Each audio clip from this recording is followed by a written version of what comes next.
Hello दोस्तों, आपका स्वागत है मेरे चैनल स्केरी डायरीज़ पर। दोस्तों, जैसा कि आप सब जानते होंगे कि इस दुनिया में बहुत सी मिस्ट्रीज़ और पैरानॉर्मल इवेंट्स होते रहते हैं और इसका जवाब किसी के पास भी नहीं होता है। तो आज हम एक ऐसी ही मिस्टीरियस कहानी के बारे में जानेंगे जिसकी मिस्ट्री आज तक हल नहीं हो सकी है। तो आज की हमारी कहानी का नाम है बस 375 द लास्ट बस टू फ्रैग्रेंस हिल।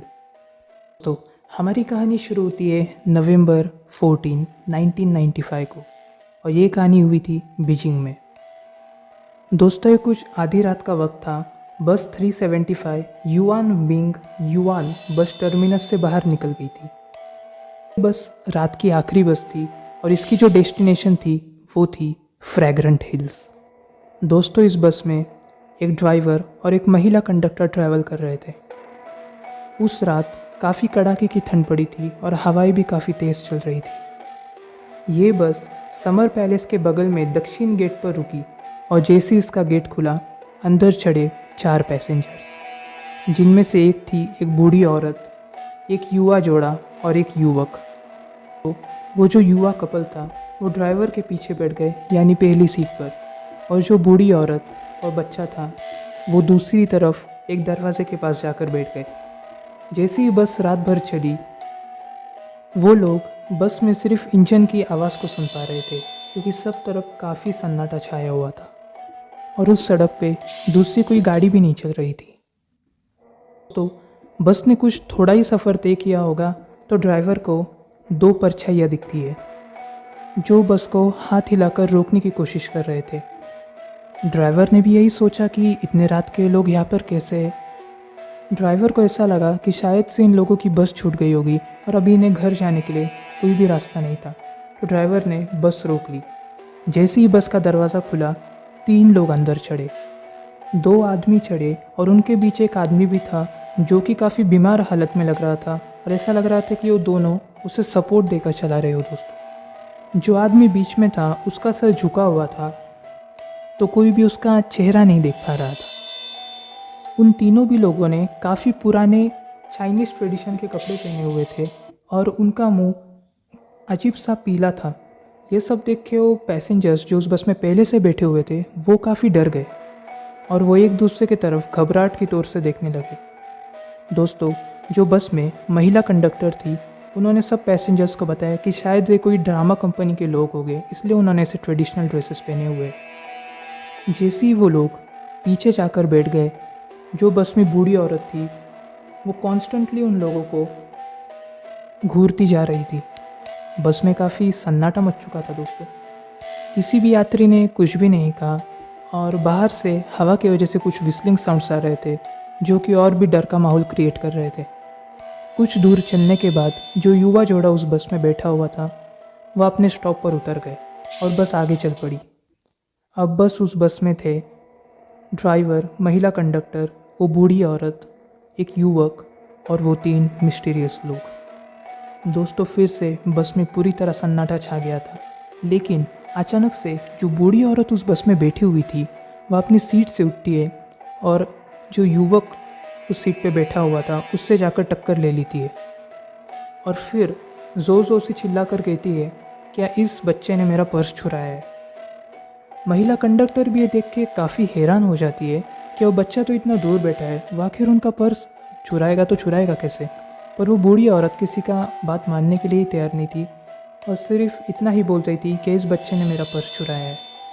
दोस्तों, उस बूढ़ी औरत ने उस बच्चे का कॉलर पकड़ लिया और बस कंडक्टर को कहा कि नेक्स्ट स्टॉप पर हमें उतार दो ताकि मैं इसकी कंप्लेंट पुलिस स्टेशन में कर सकूं। बच्चा काफ़ी डर गया था क्योंकि ये हो क्या रहा है मेरे साथ। पर बूढ़ी औरत का गुस्सा देखकर जो महिला बस कंडक्टर थी उसने आगे के स्टॉप पर गाड़ी रुकाई और उस बूढ़ी औरत और उस युवक को अपने स्टॉप पर उतार दिया। जैसे ही वो बूढ़ी औरत और वो युवक बस से नीचे उतरी, बूढ़ी औरत ने राहत की सांस ली। पुलिस स्टेशन कहाँ है? युवक ने पूछा। कोई पुलिस स्टेशन नहीं है, बूढ़ी औरत ने जवाब दिया।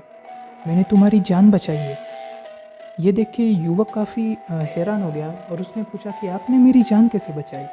ये पूछते ही उस बूढ़ी औरत ने कहा कि वो 3 लोग जो लास्ट सीट पर बैठे हुए थे वो भूत थे। दोस्तों, उस बूढ़ी औरत ने उस बच्चे को ये बताया कि जब से वो 3 लोग उस बस में चढ़े थे, बूढ़ी औरत को उन पे बहुत सारा शक हो रहा था कि आखिर ये लोग इतने अजीब क्यों है।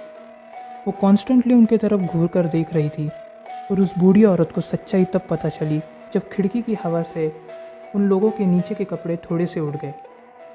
और ये देख के वो बूढ़ी औरत हैरान हो गई कि उन लोगों के पैर ही नहीं थे। उस बच्चे ने बूढ़ी औरत की तरफ काफ़ी हैरानी से देखा और उस बच्चे को पूरी तरीके से पसीना आने लगा। वो एक शब्द भी नहीं बोल पा रहा था क्योंकि वो इतना ज़्यादा इस बात से डर चुका था। बूढ़ी औरत ने उस पुलिस को बुलाया और उन्हें बताया कि उसने क्या देखा, पर पुलिस ने उनकी बातों पर विश्वास नहीं किया क्योंकि ये एक पैरानॉर्मल इवेंट था और पुलिस को लगा कि ये कुछ झूठ बोल रहे हैं, शायद से फर्जी बातें होगी। तो हैरानी की बात तो आगे शुरू होती है। अगले दिन बस 375 स्टेशन पर रिपोर्ट नहीं कर पाई। वो बस मानो गायब हो चुकी थी। पुलिस ने पूरे शहर की तलाशी ली पर उन्हें वो बस कहीं भी नहीं मिली। आखिर में उन्हें याद आया कि पिछली रात एक बूढ़ी औरत और एक बच्चा कंप्लेंट लिखवाने आए थे सेम बस के बारे में। तो उन्होंने उनसे ही पूछताछ की और बूढ़ी औरत और उस युवक ने ये कहा कि हम मानसिक तौर पर ठीक नहीं है और अपना बयान पीछे ले लिया। उस रात द बीजिंग न्यूज़ ने कहानी रिपोर्ट की। वृद्धा और युवक दोनों का टीवी पर लाइव इंटरव्यू लिया गया। 2 दिन बाद पुलिस ने आखिरकार उस लापता बस को ढूंढ ही लिया। और तो पुलिस को वो बस फ्रैग्रेंट हिल से 100 किलोमीटर दूर म्यून लेक में डूबी हुई मिली। जब बस को बाहर निकाला गया तब उसके अंदर से 3 काफ़ी ज़्यादा डिकम्पोज्ड बॉडी मिली। एक तो थी ड्राइवर, दूसरी महिला कंडक्टर और एक अनआइडेंटिफाइड मैन।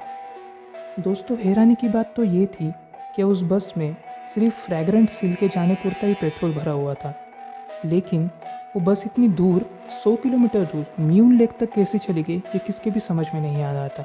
इसे चेक करने के लिए जैसे ही पुलिस वालों ने उस बस का फ्यूल टैंक खोला, उनके आंखें फटी की फटी रह गई क्योंकि उसमें से बहुत सारा खून निकल रहा था और वो पूरा फ्यूल टैंक खून से भरा हुआ था। जाने की बात तो ये भी थी कि आप पुलिस को वो बस 2 दिन बाद ही मिली थी, लेकिन उसमें जो बॉडीज़ थी वो इतनी बुरी तरीके से डिकम्पोज हो चुकी थी जैसे कि वो सालों से वहाँ पड़ी हो। वो समर का महीना था पर तब भी बॉडीज़ का इतने जल्दी डिकम्पोज होना बायोलॉजिकली पॉसिबल ही नहीं था। पुलिस ने सबूत ढूंढने के लिए सीसीटीवी फुटेजेस भी चेक किए पर उसमें भी उस बस का नामो निशान नहीं था। दोस्तों, ये कहानी आज भी चाइना में बहुत ज़्यादा मशहूर है और आज तक इसकी मिस्ट्री कोई भी नहीं सॉल्व कर पाया है कि आखिर वो बस में वो 3 लोग थे तो थे कौन। तो कभी आपको ये कहानी पसंद आई हो तो हमारे चैनल को सब्सक्राइब कीजिए, वीडियो को लाइक कीजिए और जो मैंने पिछले वीडियोस डाले हैं dB Cooper, haunted story of Stanley hotel और क्राई बेबी पेंटिंग की मिस्ट्री, वो भी आप मेरे चैनल पर जाकर देख सकते हैं।